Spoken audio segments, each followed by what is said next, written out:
As we mentioned a moment ago, we heard dire new warnings from Washington today. The foremost liberal constitutional law professor in the country testified that President Obama is threatening to fundamentally remake America by trampling the U.S. Congress and becoming a government unto himself. The president's pledge to effectively govern alone is alarming. And what is most alarming is his ability to fulfill that pledge. When a president can govern alone, he can become a government unto himself. Change in our system. It represents an emerging dominant presidency.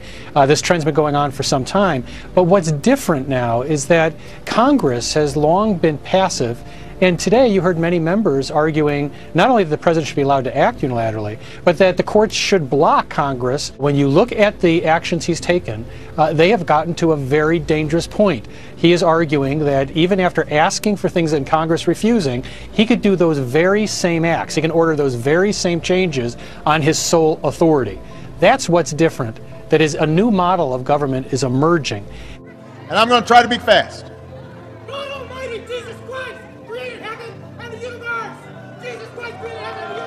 That's okay.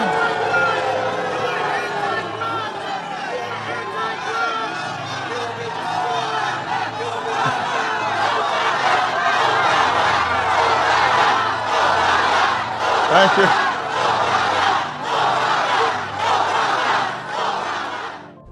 President Obama may soon have the ability to speak to everyone in our country with just the flip of a switch. Today, the FCC will propose an overhaul to the emergency alert system. The president would be able to appear on every television channel immediately. Well, right now, the president, if he wants to address the nation, has to get in touch with each local broadcaster, and they have to agree to pick up the message. The new system will cost between $7 and $13 million. So they wouldn't have to ask. We wouldn't have to agree to it. It just gets put up whenever he wants it. He just flips the switch and he's on all the channels, including the Food Network? If it's considered an emergency, yes. Okay, wow. Great.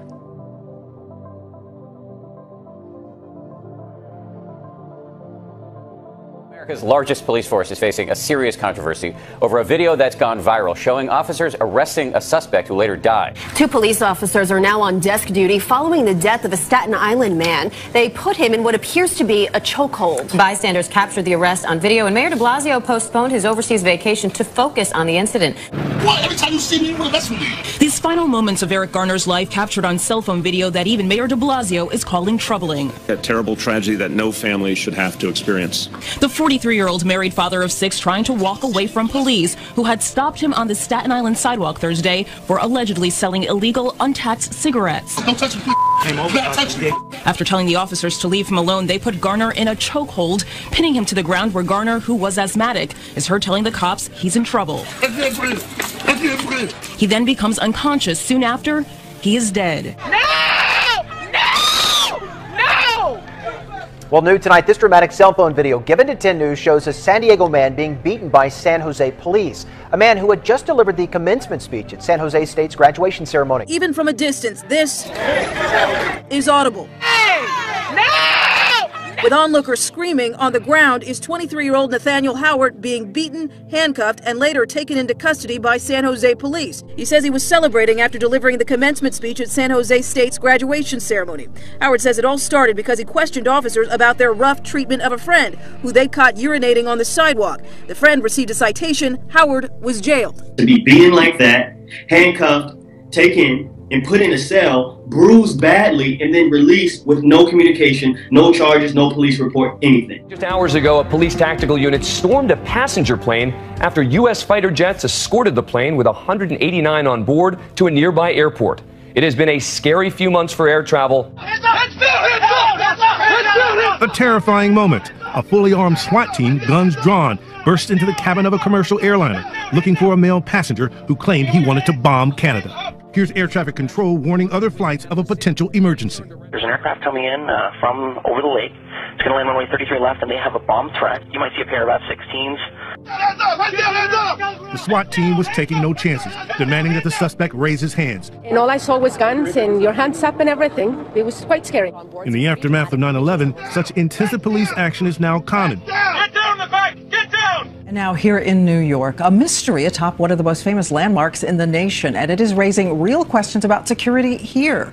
The Brooklyn Bridge and the 2 American flags crowning the majestic spires, but today, in their place, 2 white flags. An eerie sight this morning, flying high above the Brooklyn Bridge. 2 white flags in place of the American flags typically hoisted above these iconic towers. The ability to pull off a stunt on this scale is as troubling as it is mysterious. There's some indication of some good deal of pre-operational planning. Workers scaled the bridge, taking down these symbols of surrender. Police reviewed surveillance tape. This landmark, considered such a high-profile terrorist target, it's under 24-hour police surveillance. They're telling you that your security is not effective. Out of that mystery in Seattle, and for some, the frightening sight in the sky. Tourists spotting something strange buzzing around their famous Space Needle while they were up there. Some were amused, waving at it, others downright troubled by this, and tonight we've learned it was a drone. But we ask here, who was flying it, and should anyone be allowed to fly a drone that close to an American landmark? High in the Seattle skies, a drone. The FAA now telling ABC News it is looking into that tiny remote control powered aircraft hovering above the observation deck of the famous Space Needle. While curious tourists waved, the mysterious flying object gave security quite a scare. There was no malcontent or malice. He wasn't trying to do anything wrong. It is just the latest incident raising questions about whether it's safe to fly drones above crowded cities. An elderly vet was arrested during a town meeting in Greenville, Tennessee. Now, they were discussing a very, very important topic, and obviously Eddie Overholt cared very much about it. So, of course, Eddie Overholt wanted to hear the details of the story, so he asked them to speak up, and here's what happened. Do not applaud more than if we have any more outbursts from the audience, you will be removed from the building. Would you all speak up until the whole audience can hear you? What did he say? Take it out. You want to take us? No. Public hearing. No. He said he's going to. No. This is not. You're arrested. I'm under arrest. Removed. I'm under arrest. So you join me out of the public hearing. Thank you. Regardless, he's a 76-year-old veteran who just asked for them to speak a little louder. And, of course, they arrested him and they kicked him out. That's the way we deal with situations in the country. Video that's gone viral, a fan being shoved by a Denver police officer at Coors Field. The young man in the video says a beer vendor was questioning whether he was of legal age to drink, and that's when he asked for police to get involved. Well, tonight, 7 News reporter Russell Haythorne is asking if the officer went too far. Allow me to answer your question. It's more or a yes or no question. All right, let's hear it. Officer, sit down. Officer, I have no... Officer, that is abuse of yours. At this point in the video, it turns into a shouting match. You didn't listen, did you? You didn't listen. You have absolutely no right. Get out of here. Do we have this on video? Yep, 100%. Thank you so much. All you had to do was shut up and he would have left. And in fact, Coors Field house rules state impaired or intoxicated guests will be assisted in a prompt, respectful manner. National Action Network will hold a rally to condemn police officers using chokeholds during arrests. This comes after 3 separate incidents where police have been caught on camera. I don't understand what's this about. He has no weapon. There was no probable cause. You can hear the person who recorded the cell phone video questioning police as they attempt to arrest Jamil El-Cuffy. Officer Joel Eldeward on the right pulls his gun. El-Cuffy is heard asking for help as bystanders grow louder. Officer Edouard is seen walking away, but then returns to the confrontation and then appears to put his foot on El-Cuffy's head while he's down. What is wrong with this officer? You can't do that. Cover some of the more bizarre gadgets out there. Take, for instance, Motorola's digital tattoo. There are many ways to unlock a smartphone. There are PIN codes, passwords, patterns. You can use a thumbprint, even use face detection. But Motorola thinks you may want to use a sticker on your skin. When you tap the phone to the sticker, the phone is unlocked. And today in Arizona, looking at last night's execution and how a procedure that usually takes 10 minutes instead took 1 hour and 57 minutes. The execution that took place of Joseph Wood. He gasped for air after he was injected with a controversial 2-drug combination. Judge Alex Kaczynski wrote, quote, "If some states and the federal government wish to continue out the carrying out of the death penalty, they must return to more primitive and foolproof methods of execution. The guillotine is probably best, but seems inconsistent with our national ethos. And the electric chair, hanging, and the gas chamber are each subject to occasional mishaps. The firing squad," he wrote, "strikes me as the most promising. 8 or 10 large caliber rifle bullets fired at close range can inflict massive damage, causing instant death every time."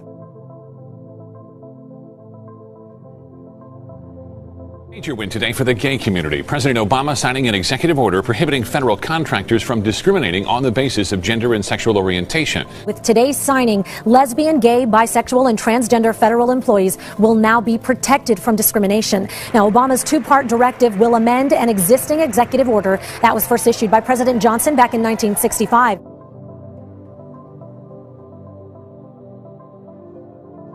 President in our city tonight landing a DIA just before 6 o'clock. He's here to raise money for Senator Mark Udall. Now, this is a must-see. This is the picture everyone's tweeting about tonight, including me. This is from a New York Times photographer, and you can see a man there wearing a horse head greeting the president. That could very well be the most memorable moment of the night for the president.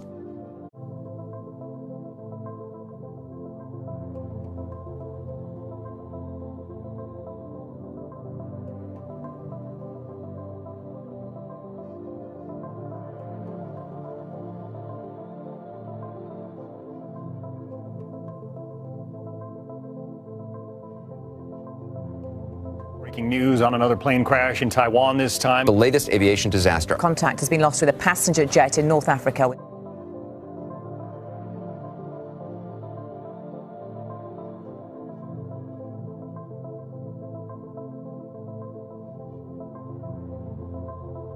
I've got to say, I can't ever recall a week like this one. It's extraordinary to have 3 major tragedies around the world within 7 days. And it's almost too early to think about the international ramifications of this. Hours after the crash came the news from Gaza. Israeli soldiers, ground troops, infantry, armored mechanized, combat engineers, all on the move in a ground invasion tonight in the Gaza Strip.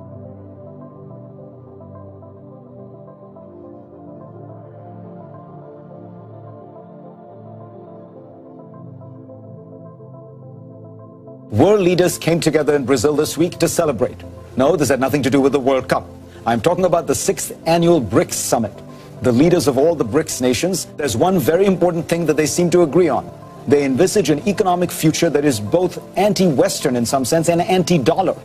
Welcome to the New World Order, where we have to accommodate the rise of the rest. If you were in uptown Greenville today, you may have noticed a heavy police presence outside the bankruptcy court. We got several calls, so of course we checked it out. Several Homeland Security cars were stationed outside of the bankruptcy court and courthouse in Greenville, but not because there was a danger. Homeland Security officers tell 9 on Your Side they were there as part of their community outreach to let people know that they are in the area. They also were there to remind people that if they see something, say something.